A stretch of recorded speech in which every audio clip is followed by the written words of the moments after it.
Hello, good evening, everyone. My name is Cristina Fuentes, International Director at Hay Festival Global, and we are delighted to partner with Lviv BookForum in the 4th consecutive year. They reached to us when the full-scale invasion happened to see how they could continue working and how could it reach wider.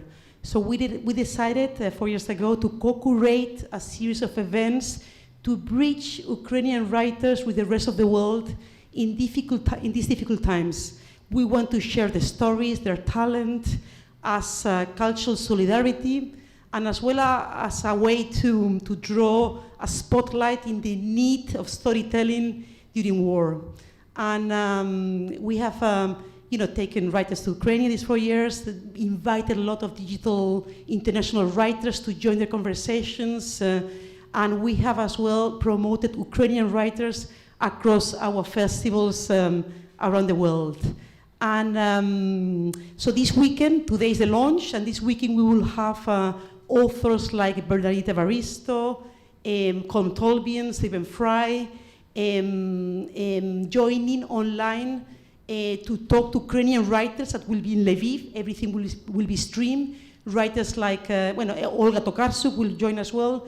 Writers like Sofia Androhovich or Ostap Slivinsky to have a conversation. So I urge you to check online all these talks that will happen this weekend. But today we are launching the Hay Festival, the Lviv BookForum collaboration with our UK partners, Ukrainian Institute in London with Olesya. I'm very, very thankful for the writers joining us today, Hisham Matar, Elif Shafak, Tanja Maljartschuk, and of course Olesya Khromeychuk. So she will introduce the event. I would like as well to thank my colleagues. Julie Finch, our CEO, is around, Chris Bone and Marcela. And please enjoy the evening and please join online. Your support means a lot to us. Thank you very much.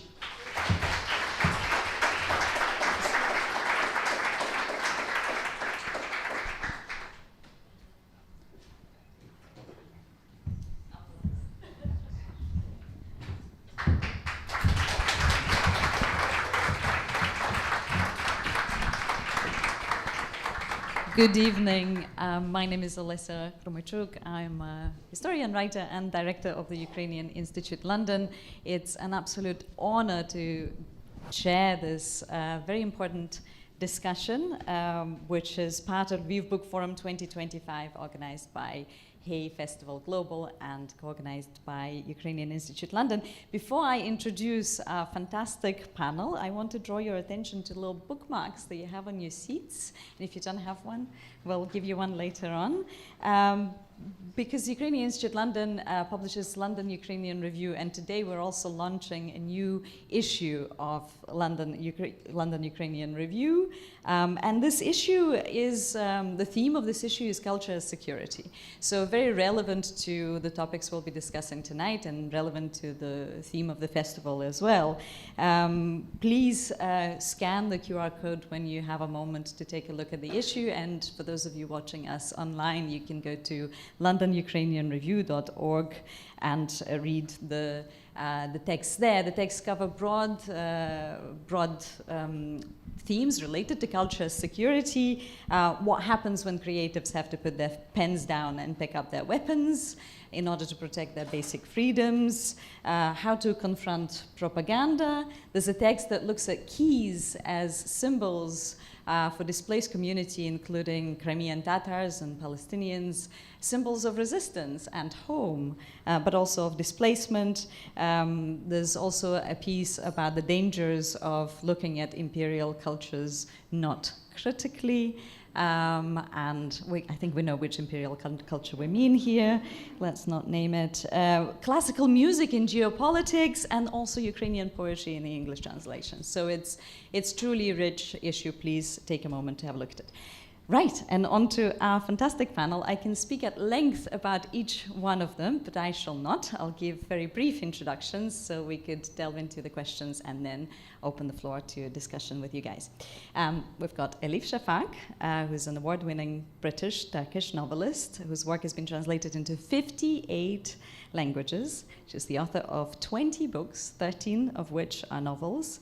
She's a best-selling author in many countries around the world. Elif's novel, 10 Minutes, 38 Seconds in this Strange World, was shortlisted for the Booker Prize. The Island of Missing Trees was a Sunday Times bestseller and was shortlisted for the Costa Novel Award and the Women's Prize in Fiction. And today we'll be focusing on Elif's recent novel, There Are Rivers in the Sky, which won an Edward Stanford Award for Fiction. Welcome, Elif.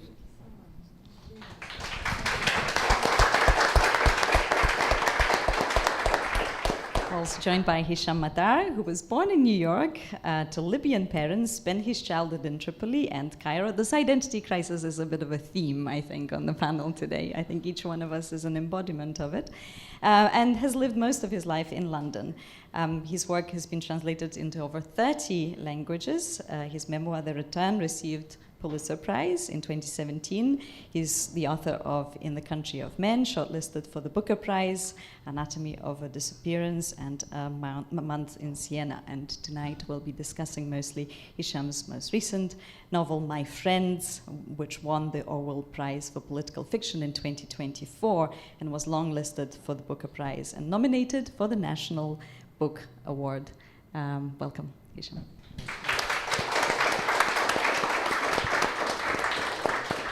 And joining us from Vienna, first time in London, first time in the UK, and she tells me first time in the English-speaking world, so that's exciting, is Tanja Maljartschuk. That was the beginning of my speech, I should say. I'm sorry. Tanja Maljartschuk. Tanja was born in Ivano-Frankivsk and is based in Vienna. She has published several short story collections and novels, including a biography of a chance miracle, a children's book named Mox Knox, and she tells me it's on a very cheerful topic of Armageddon. And the German language essay collection, the title of which I shall not say in German, but in my poor translation instead, The Story Will Carry On Shortly, We're Just Catching Our Breath. Tanja has received several awards, among them the BBC Book of the Year in 2016, the Ingeborg Bachmann Prize in 2018, the Usdom Literature Prize in 2022, and tonight we'll be discussing Forgottenness, which has been translated into several languages and was shortlisted for the EBRD Prize in 2025. All of these books, of course, are available for you to purchase later on and get them signed by the authors. And there's also a small collection, a selection of writers, Ukrainian writers, for you to consider purchasing too. Okay, let's begin our discussion. Tanja. Welcome. I'm going to ask my first question, I think, that sort of relates to each of you in one way or another. So the latest books that we're discussing tonight, they all deal with real historical events, with wars, genocides, ethnic cleansings, state-building attempts. Hisham and My Friends, you speak about 1984 shooting outside of Libyan embassy in London, about Libyan revolution, about assassinations of exiles in Britain. Elif, you cover a remarkably extended period and also geography in There Are Rivers in the Sky, from Victorian London to Yazidi genocide to contemporary London to also really burning questions of ecology. And Tanja, you speak about Ukrainian attempts at state building after the First World War, but also the Holodomor, Ukrainian famine of the 1930s, of suppression under Soviet rule and complicated contemporary Ukrainian identity. These are all, I'm a historian, these are all, this is history, and yet you choose fiction to convey these histories. What does fiction offer that perhaps nonfiction does not? Who would like to start? I feel like a lecturer. I'm going to start picking on somebody in a minute. Men always talk too much. Right. I approve of that opening. Elif, would you like to begin? Well, thank you. You know, it's really an immense pleasure to share this stage with you all, and thank you for being here. I think in times like this cultural solidarity, these literary gatherings are incredibly precious and much needed. So I'm really happy to be here. I love your question because it's really close to my heart. I come from a country that, of course, has a very rich history, Turkey, but that doesn't necessarily translate into strong memory. If anything, we're a society of collective amnesia in Turkey. And the history that is taught to us, the one that we find more easily in our official historiography, is actually his story, meaning the stories of a few men in positions of power, like sultans or Sheikhul Islams, which were men at the top of the religious hierarchy. But the moment you start asking, where are the stories of women? There's a big silence. Or where are the stories of minorities? There's a big silence, yeah? So I think being a storyteller in a country like Turkey, you know, if you come from such a culture, I've always believed that you need to be a little bit like a linguistic archaeologist, and we have to dig deep through layers of memory and amnesia. Maybe if I may very quickly add this, but I'm intrigued in, you know, how, especially in immigrant families or any family that has experienced some complexity, there are generational differences in the way we deal with memory and amnesia. The elderly usually are the ones who have experienced the biggest hardships, but they don't talk about it. The second generation, they don't have time for the past, they have to build a new life, but it's usually the youngest in these families who are doing the memory keeping. Sometimes there are 4 siblings, but only one of them does the memory keeping. So I would like to believe and hope that writers are the memory keepers of their times, of their societies, not in order to get stuck in the past, but we have to remember so that we can repair. And this memory in the shape of fiction, would you say it's sort of reclaiming that history that is often forgotten beyond the, you know, the stories of so-called great men? Is it a way of reclaiming it, of making it your own? I mean, you know, I don't start writing with perhaps any a sense of mission or anything like that, but I am almost organically drawn, pulled in that direction. You know, rather than the center, the periphery. I think fiction, particularly fiction, has a very gentle but profound ability to bring the periphery to the center and to rehumanize people who have been dehumanized. And then you realize when you read a story, it's a very humbling exercise. We journey into the existence of another person. We become someone else for a few hours, for a few days. And then you realize, actually, the other's my brother, the other's my sister.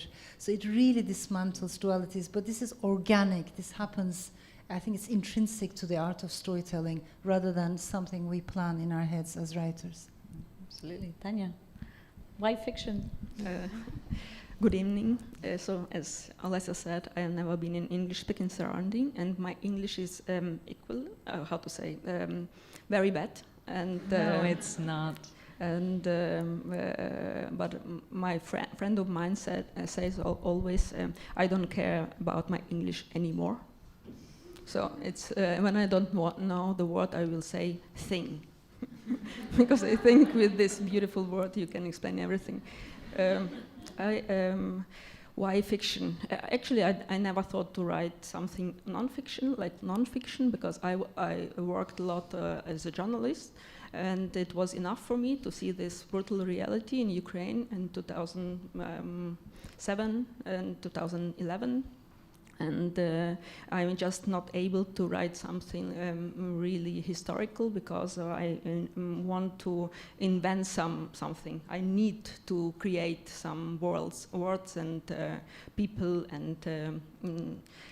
and I start to write in Ukrainian some crazy stories about crazy, strange people around me that I saw around me. And but you know, then 2014 happened, and I was at that time already in Vienna. I moved to Vienna. It was an occasion.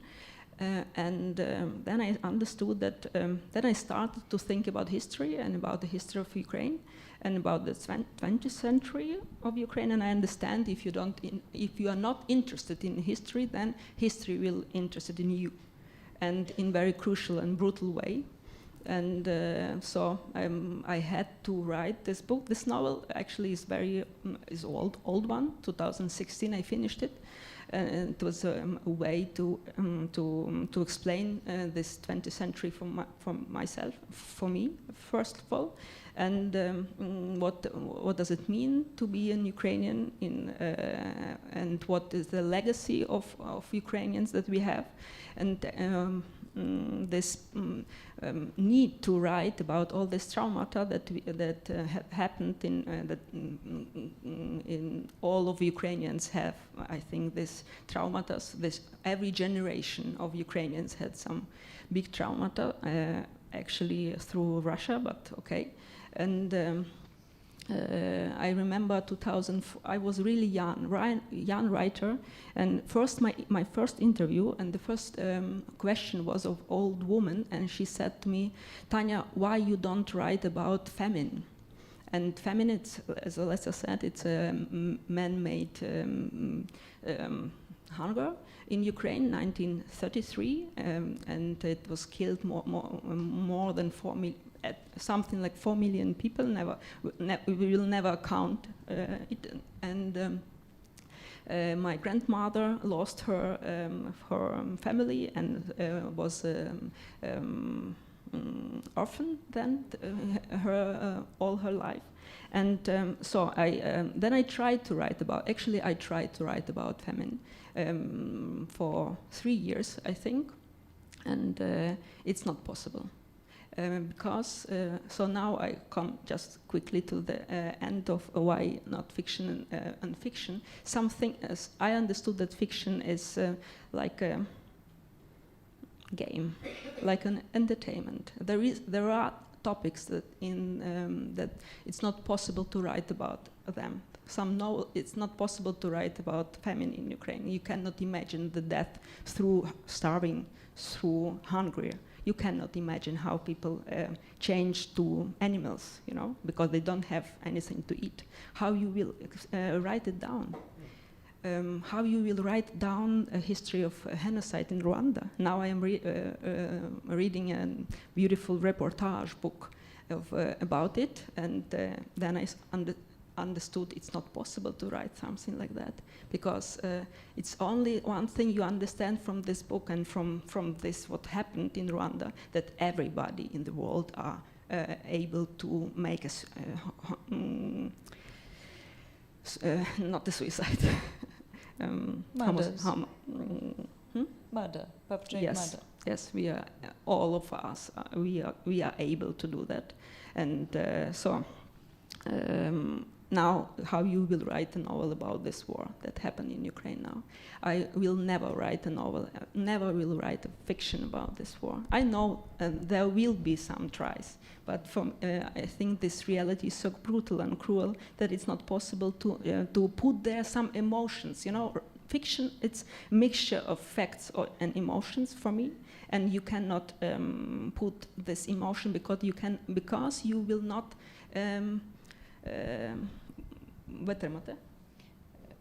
You can't endure it. Yeah. Yes. If you understand. Yeah. Yeah. Thank you for that answer. I mean, it's something that we've observed Ukrainians grappling with. Those who have been writing novels, how to approach the topic of Russia's war against Ukraine, and some of them have switched to poetry, because they find that is more appropriate, short form, documentary poetry. Yeah, so it's very interesting. Hisham? Why fiction? I think fiction has a particular ability to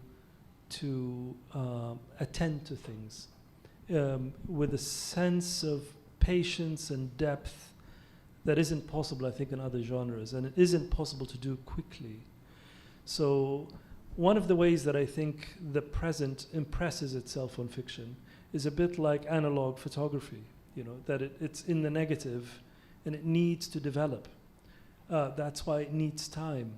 And so one of the things that I was thinking about on the way here is the relationship between the writer of fiction and history. That there is always a problem, because particularly in times of war, because war is a perverted state. We are capable of existing in states of war. We are clearly very capable in perpetuating it.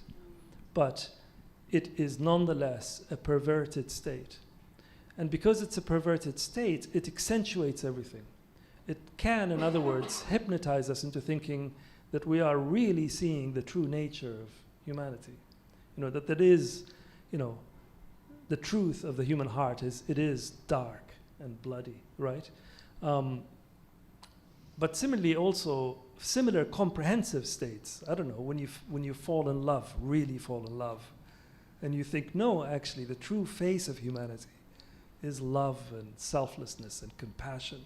So there's something about the comprehensive nature of the experience of war that I think perverts the mind, or at least seeks to do it, which is why I think our societies, or some of our society, goes to writers, or why we in our private moments go to literature in moments like that. Because I think we understand on some level that we are being subjected to, on top of everything else, the injustice and the calamity, we are being subjected to the possibility of being perverted, our sensibility, our humanity being perverted. And we sense, almost in an animalistic, instinctive sense, that there's something there for us in these poems, in these novels, that could keep us steady in some way. But also, I find the relationship between history and novelists, artists, and certain encounters quite telling, right? So one of the things that came to mind was that Charles de Gaulle, when finally his country is no longer occupied and he wants to help establish foundational structures for the new France, he wants André Malraux, one of the gifted novelists of the time, to serve as Minister of Culture. André Malraux says, no, of course I'm not going to do that because I'm a writer. I can't be a Minister of Culture. It's not going to work. And Charles de Gaulle keeps after him. In Charles de Gaulle's wife's memoirs, the moment is recorded when Charles de Gaulle succeeds. She's asleep. He arrives late. He tiptoes into the bedroom. She describes it, he stands by the window. He's unbuttoning his military uniform. She turns on the light and she says, "Where have you been?" And he says, "Tonight, I assassinated Malraux." It's a real genius of de Gaulle to really understand what's happening here, And there are many, many such encounters. It isn't that the writer of fiction should go, as it were, scot-free and not be obliged by history. That's not what I'm arguing. But the ways in which she is obliged by history cannot be dictated by the present. They have to be somehow sensed and endured. Because one of the things that might seem very odd is the writer of fiction is not in charge of her work. She's not really. That word author is slightly ironic. She's not the authority, right? The work is the authority. And so creating the space for yourself as a writer of fiction in moments of great calamity, to abide by this, the truth of the craft itself, is a very hard business to do. It's very difficult to do. Indeed, and we are very grateful that you persevere with it. Let me stay with the question of literature in history just for a moment and turn to you, Tanja, again. You, in Forgottenness, you talk about a figure, well, several figures, but your protagonist is somebody who sort of fell through the cracks of history. This rather obscure historical figure, Vyacheslav Lipinski. Not a lot of Ukrainians will know of him, and certainly those who don't know Ukrainian history will have never heard of him. But also of other episodes of Ukrainian history that are very poorly known. The cultural violence that we're observing today directed at Ukraine did not start in 2022, didn't start in 2014, it started long before. Would you say that bringing these forgotten voices and figures into your novel is a way of maybe answering that cultural violence, maybe even a form of justice? I think that Tanja from 2014 or 13 would say yes, but Tanja from today I would say no, because the justice means only courts and punishment of those who committed mass murder, and no literature will take this. Can be justice because it's not possible, and I have no illusions that literature can bring back also memory. I take now only Ukrainian history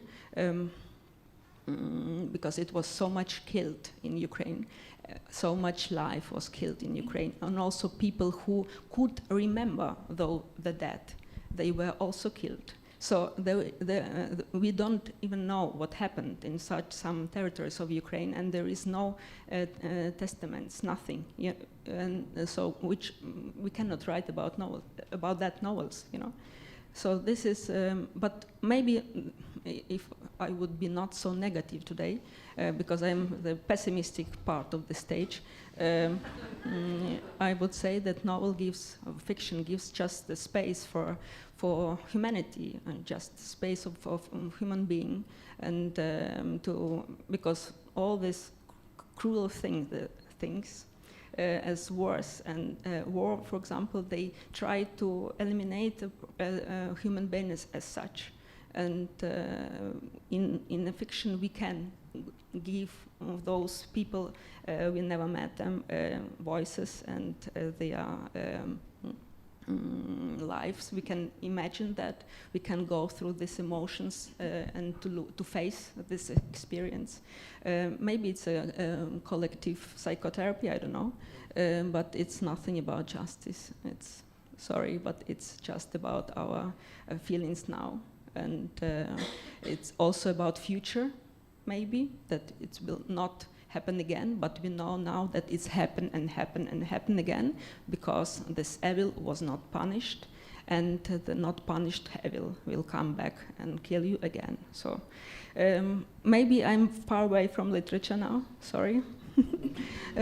But this is the reality, and I think there are times in our lives where reality is so big, so full of power, then literature is very weak against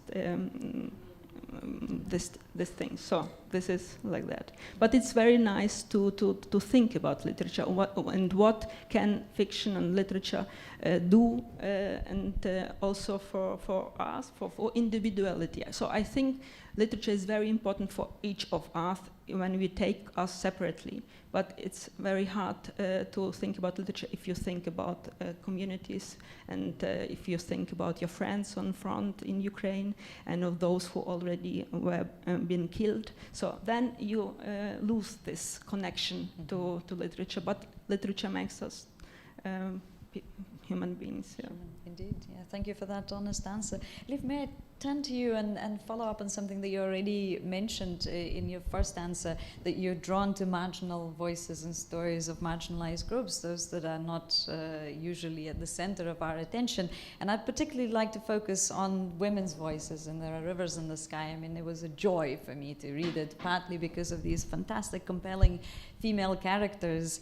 You talk about the role of women in history as memory keepers, as storytellers, but also explain how they get silenced and how they disappear from history, but also pages, the record of history that we have.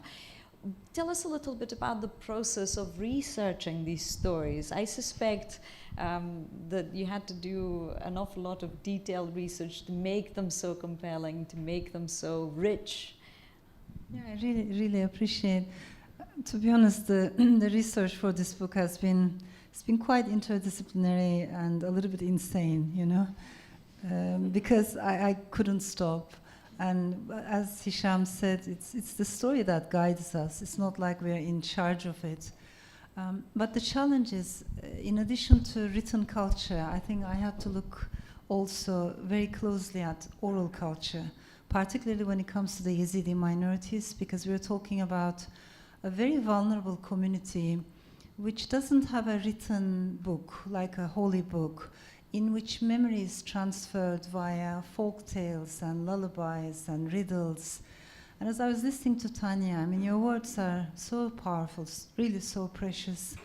I'm also thinking about this proverb that we have in the Middle East. It says, the ox forgets, but the tree remembers. You know, the one who's hurt actually remembers. And for the one who has caused the hurt, you know, what's the big deal about the past? What's the big deal about stories? Let's move on. But the tree remembers. And I think when I was doing this research about the Yazidi communities, it really struck me that the very first thing that ISIS fanatics did was actually, in my opinion, very deliberately to kill the water. You know, they poisoned the water, leaving no drinkable water for entire communities. But the second thing they did was to kill the elderly. So in a community like the Yazidis, if you kill the elderly, you're killing collective memory. And when you kill collective memory, you kill collective identity. So actually, what we're talking about right now, of course it doesn't, I fully understand and respect, it doesn't serve justice, all of that is so true. But there is something about literature, because we're all storytelling creatures, we're all story-remembering creatures, that it really helps us, hopefully, to remember what the ox has forgotten, yeah?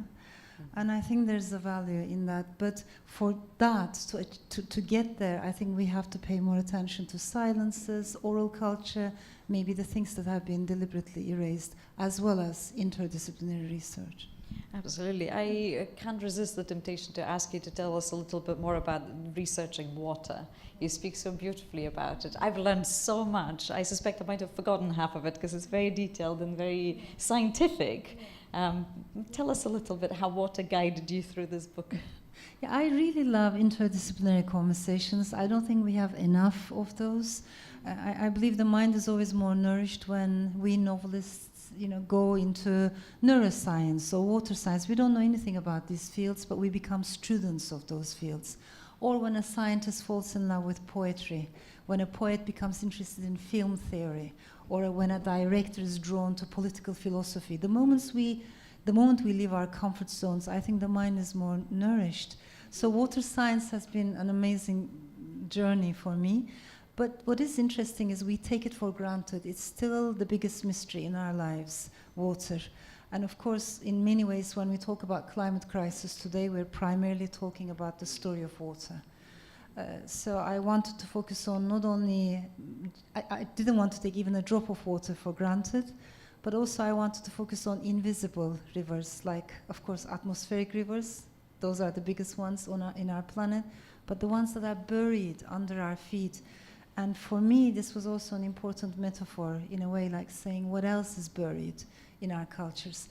There's this very beautiful word called daylighting. When you bring a buried river into daylight, because those buried rivers cannot carry this much water. We're going to see more and more flash floods all across the world. So there's an awareness right now that talks about bringing buried or lost rivers, ghost rivers, into the daylight. And I think that's an important metaphor for us writers too. We also want to bring buried stories into daylight. Yes, and you do it beautifully. And rivers are characters in your book. The Thames definitely is one of the characters. Speaking of the Thames, speaking of London, Hisham, let me turn to you and talk a little bit about London. Here we are all in London, and yet each one of us was born somewhere else, not in London. London is a place, you describe it as a place shaped by side streets, shadows, and accented voices, I think, and it's a beautiful description. I can recognize that London very, very well. It's your home, but you also talk about it as a place of exile. What was it like to write from London, but about exile? How did it change your perception of both displacement and of home, if it changed it?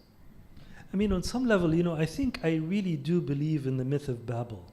I really do. You know, I really do think we all spoke one language and then it all blew up, right? And since then, we are finding different ways of saying the same thing. If you speak another language, even if you don't, if you attempt, as I do, to translate, if I love a poem in a language I don't, I'm trying to translate a Farsi poem for the last 2 weeks. A terrible job at it. It's impossible if you don't know the language.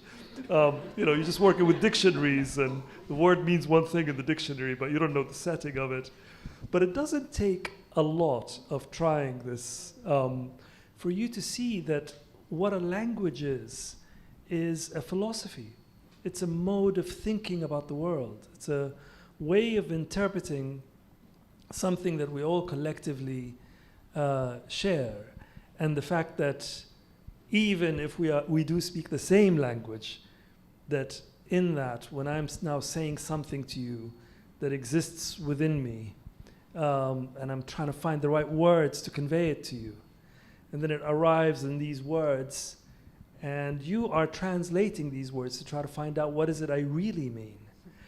That event happens every day, and it's the most commonplace event, but it's also the most profound event, because it hints at the translations that are involved in our relationship to existence in general. And exile is one such state amplified, because you have language, but you also have modes. You have the language that is not the written language of how you ought to behave in a place. But you also have the codes, the unwritten language. And London is a city of secrets. It enjoys them. It has a great facility with secrets, and the history of its literature is filled with such examples. And so in my friends, there are 3 friends who are from the same place. They're all from Benghazi in Libya, and they're all here. And they are improvising a life in front of one another. So they are exposed and at the same time concealed, because they also have lives away from one another where they experiment with being. So one of the things that fascinates me about this situation is that you suddenly are, you do clock to the fact that you are to live a life is to improvise and to experiment. And if you are very secure and housed within an old culture, if you're lucky enough to have that sort of continuity, you're still improvising, but in a slightly different way. What a perfect answer. Thank you. I think now is the time to open the floor. There is a rowing mic, so please wait for it. I'll collect a few questions at a time, and then the panel will answer them. Any questions? Everybody's is shy. Okay, there's a question in the front row. The first question in the front row, please. Hi. 3 of you, such wonderful storytellers for your communities and for your countries. 2 of you have English as a very easy instrument to tell those stories. I know that Tanja tried writing in German and received a major literary prize. But there are so many storytellers who write in their native language and don't have one of the major international languages available to them. The stories that we very rarely hear because of all the difficulties with translation.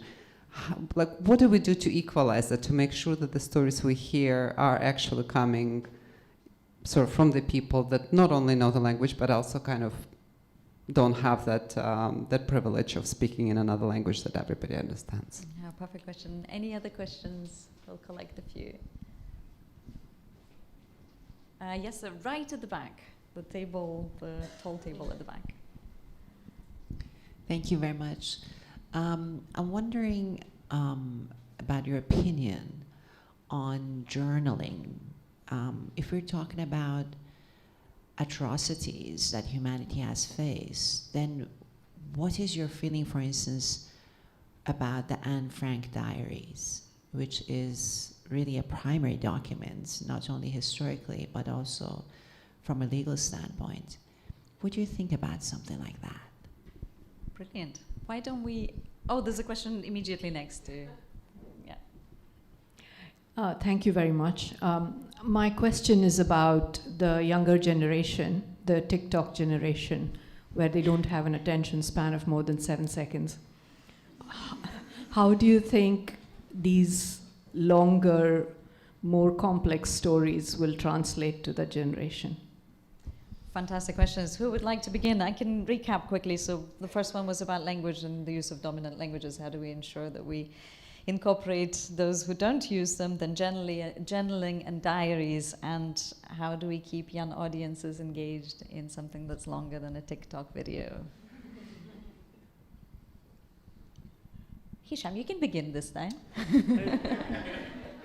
I was just thinking, if someone just walked into the room and heard those questions and what they and know nothing about us, what they would think we do, or what that's what I was thinking about.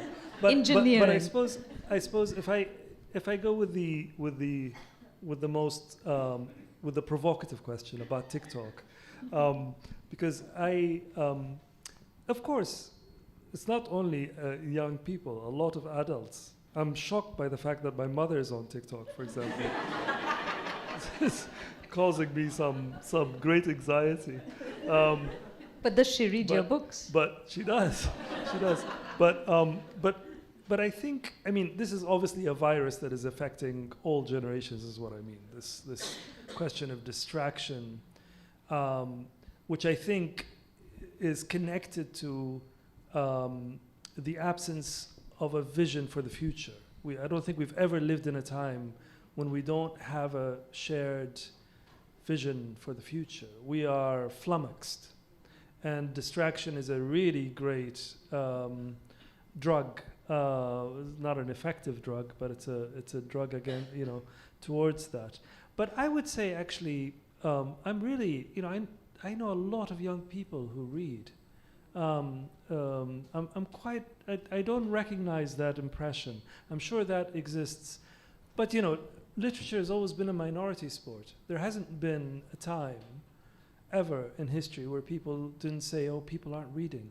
People aren't. It's just, it's So I'll leave it there. Sorry, that's not very optimistic. Cool. But Any other thoughts on that or the other questions? Elif? Tanja? I mean, maybe just a few words about each question, if I may. The language question, of course, is so crucial, and there's so many authors, poets, philosophers whose work we don't know, and I think it's so important that we increase this translated fiction or translated literature percentage, which still is so low, like 4%, 5%, and it's a one-way road. Like when I look at the books that are published in Turkey, over 50%, half of them are actually translated from other languages. But when I look at how much of other languages are being translated into English, there's a huge imbalance. So we have to work on that. That said, and I don't know if Tanja would agree, writing in another language, as you can hear in my accent, I'm an immigrant in this language, not only in this country, but also in this language. It has its own challenges and difficulties. When we talk about exile, being an immigrant, there's a certain melancholy there. There's a certain fracture there. There's things you gain, there are things you lose. It's a very complicated subject, but like you, I find it very important. The journaling question is also fascinating. I was thinking as I was listening also earlier to both Hisham and Tanja, Doris Lessing has this beautiful essay. She says, literature is analysis after the event. Things happen, you need some time to pass. And then we look back, in retrospect we write as writers, which I understand and respect a lot. But I also think with climate crisis, widening inequalities, genocides and wars, we have entered an age in which literature has to become not only analysis after the event, but also during the event. Both are precious. We don't need to choose one or the other. Literature is vast enough to accommodate both approaches, but maybe we see more and more writers writing also about this moment. They choose their medium, whether it's non-fiction, fiction, manifestos, but a desire to recognize the urgency of this moment. About the TikTok generation, I think I'm going to be half pessimistic, half optimistic, in the sense that it's a bit of a miracle that we are reading actually in an age like this. And those of us who are old enough, we remember 1980s, 1990s. I cannot tell you how many articles I've read, both in media and academia, predicting the death of the novel, right? Nobody's going to have time to read novels. Nobody's going to have time for literature. That didn't exactly happen. Yes, true, yeah, our attention span is unfortunately shortening. But as this world spins faster, as we're bombarded by snippets of information, something else is happening. I think we are feeling a need to connect with something older than ourselves, bigger than ourselves, and wiser than ourselves. And that is the ancient art of storytelling. Absolutely. In the green room, we were just talking about how book festivals in Ukraine are filled with young people in the middle of the war who seem to have this fantastic craving to come together to read, to discuss books, to hear authors discuss books. So it hasn't, it's not disappeared. Tanja, would you like to pick up on any of those questions? I'm just thinking over and over about your beautiful metaphor about trees, and the trees remembering everything, remembers. And it's incredible that you have this metaphor, because for 2 years I was also thinking about literature as a tree, and but my perspective was a bit distorted, and I thought that for me was literature as a tree, and under the tree, for example, a soldier rapes a woman, and this tree cannot do anything, it's just a witness. And maybe that's why, because I'm just in a moment of a big aggression, and a moment of when this crime is happening, and you cannot do anything with your books. You cannot do anything. And all of my friends who are now on the front line, and they were writers in their back lives, and they would like to write further, but they cannot. They have to carry this weapon and to kill people. Maybe, I don't know. So this is the difference of the moment now and of this distance that we have afterwards. And I would love to live in the world where we can just remember about all these genocides and wars, that it would be in past tense, And then I would love to write books about that. But in the moment when your destiny is decided, it's very hard. So that was my answer also to Anna Frank's question.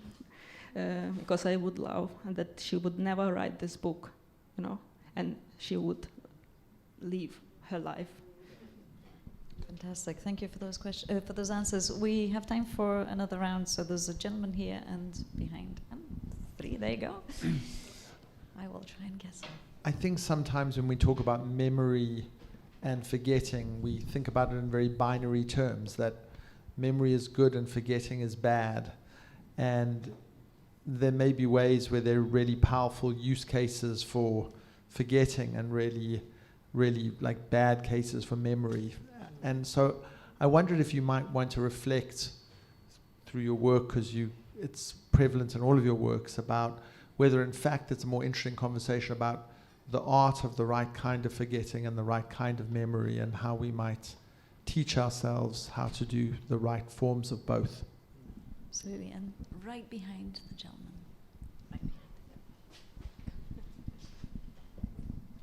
Thank you.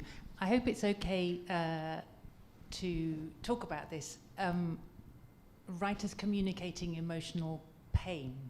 And Tanya's novel, Forgottenness, does the most amazing job of communicating the emotional pain of inherited memory-related trauma, but in a way that also fills you with joy of all the characters, even when the characters are miserable, and fills you with joy at Ukrainian history, even though that's possibly the last subject that ought to fill you with joy.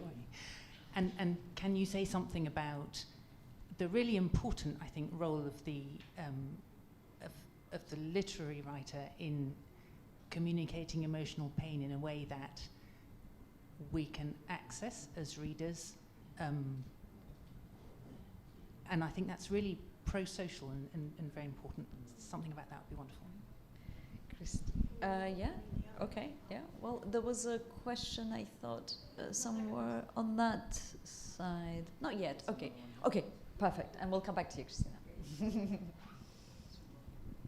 It's not a question. I just wanted to say, in response to the TikTok question, that this is Elif Shafak's book that I bought in May at the Hay Festival for my 20-year-old, and I only just got it back because it went to him and then all his friends, and it went to Istanbul, and I only just got it back, so I've only been able to start reading it now.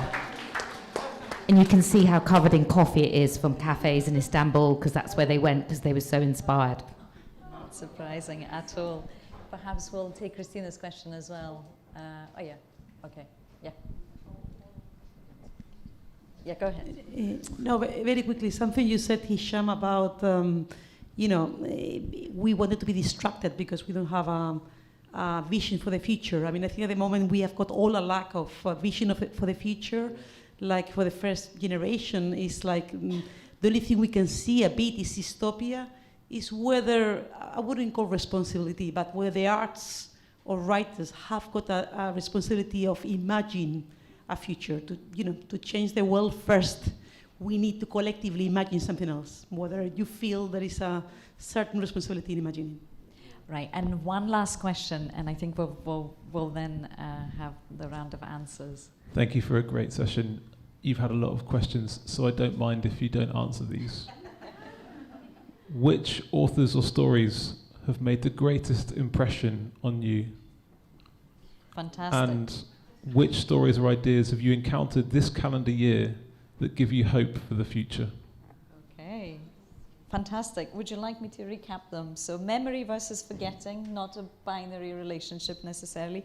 How do we access emotional pain through literature? Vision of the responsibility for vision of the future that authors carry other than that of dystopia. And who made an impression on you that gave you hope? A literary hope giver. Any takers for any of the questions? Such good questions. They are, aren't they? I mean, each one you'd spent time thinking about. I mean, I think the question about forgetting and remembering is really, really interesting because we function under assumption that we must remember. And it's a good assumption because we must remember so as to avoid repeating history and so on. All of that makes a lot of sense. But also sometimes it seems to me that there's also a danger of remembering too much. So you cannot somehow be present or have visions for the future that are not so burdened by obligations to the past, right? So that's something that it needs calibration, I think. But one of the things that I think about with literature is that it is really a symptom. It's possibly, and maybe I am biased by my taste, but I think it's the most profound expression. Because it's really the place where you could hold contradictions, where the suggested can find room to expand, right? There's a wonderful short story, very short. You'd read it in I was going to say when you take the lift from down. It's just that short, right? It's called The Moth. Well, maybe the lift would get stuck needs to get stuck for a little bit. It's called The Moth. By Virginia Woolf. And all it is really Virginia Woolf is just observing a moth on a window pane. And but what she's really writing about is the song, right? She's writing about death. But it's never mentioned. So literature has a very strange facility whereby if the artist, the author is holding in her mind whatever it is that she's thinking about, and she can write about anything. She could write about making a cup of coffee. Somehow the genre has a way of transmitting this. That's why it can't be governed. It can't be dictated to, not even by the artist, I think. Yeah, I mean, just to follow up on what you said so eloquently, Hisham. I'm with you. You know, we do not have to think about memory or forgetting in binary terms. Yeah. The art of storytelling would not allow it anyway. And of course, as human beings, ultimately it's healthier for us, for individuals and communities, to be able to forget. But to achieve that, we have to remember first. It's a theme that I thought about a lot, particularly when I was writing The Bastard of Istanbul. You know, who remembers, who doesn't remember, who tells the story.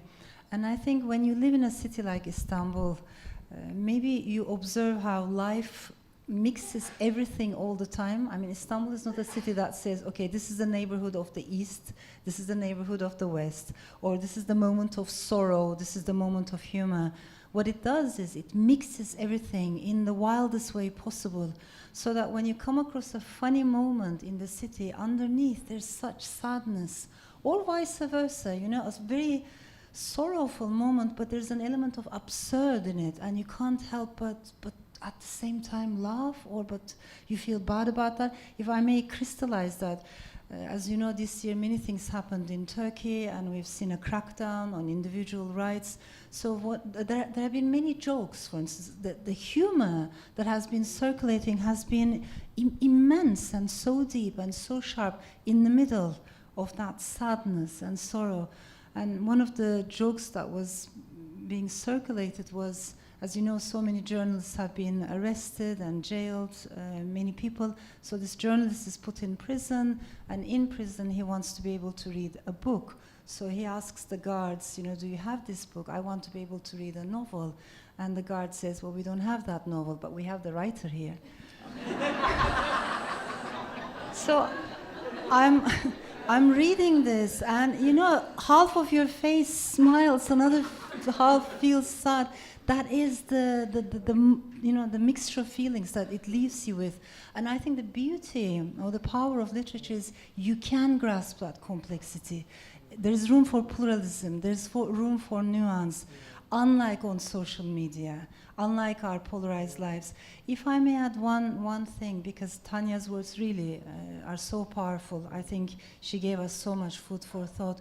Maybe we cannot expect Ukrainian authors or poets to write about this moment, or Palestinian authors and poets to write about this moment. But if we can create a space, and that's why what you're doing is so important, what you're doing is so important, a space where there's, you know, culture is welcome. Because one of the things, the very first things that oppressors do is to deny the cultural existence of the other. You know, that's how it starts, the erasure. It starts with words.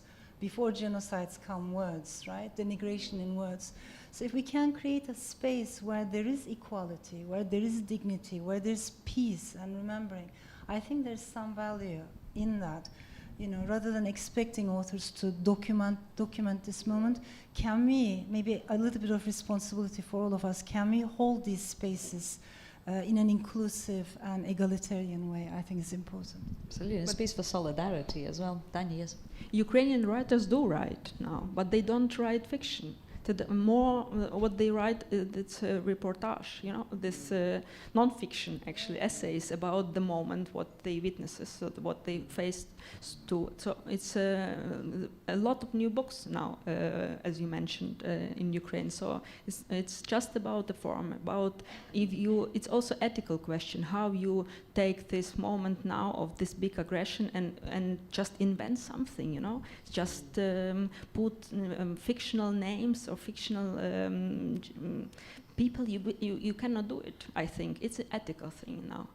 I think there were some tries to write about Bucha, for example, in a fictional way, and it's hard. And also a big lot of critique comes then for such books. But if I can say, you understand me or not? Okay.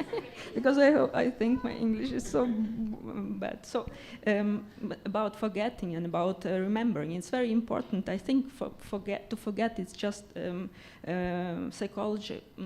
It's defense, kind of defense of people who had some genocide, for example. In Ukraine, we have really much problems with remembering, but I understand why, because it was not possible to leave further for survivors. They have to forget this.